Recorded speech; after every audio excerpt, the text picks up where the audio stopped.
Salut à toutes et à tous, bienvenue sur Comics Party pour une nouvelle vidéo. Et aujourd'hui, dans Hashtag Vintage, on parle d'un héros de chez DC Comics. Après avoir parlé de Spider-Man et de Captain America, place à Superman avec le film Superman 4.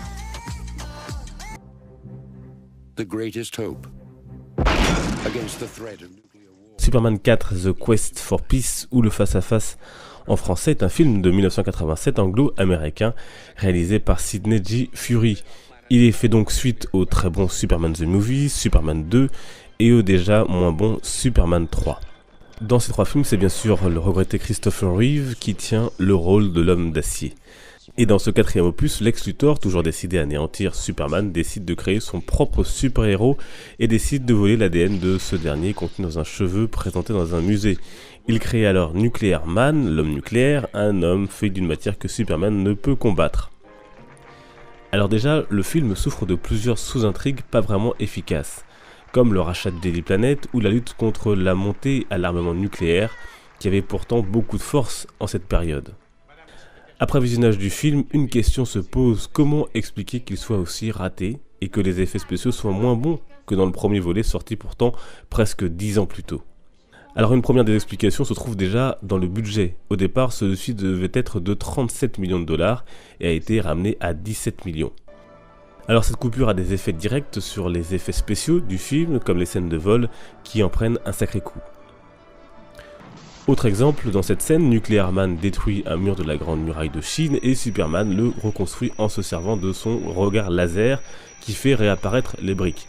Alors déjà c'est pas très logique, mais dans le script originel, Superman devait reconstruire le mur manuellement avec vitesse, mais le budget n'a pas permis de réaliser cette scène.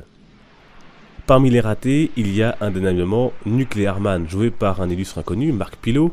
Son costume nous fait plus penser à celui d'un gladiateur. Sans parler de sa coupe de cheveux à faire pâlir Jean-Pierre François.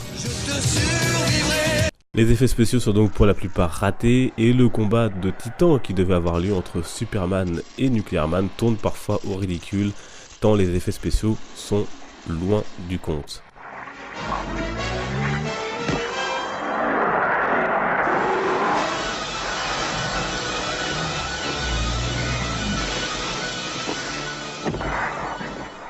Et en plus, de nombreuses incohérences se sont glissées dans ce film, l'une des plus connues étant celle où Nuclear Man s'envole dans l'espace avec Lacey Warfield et qu'elle semble respirer sans aucun souci.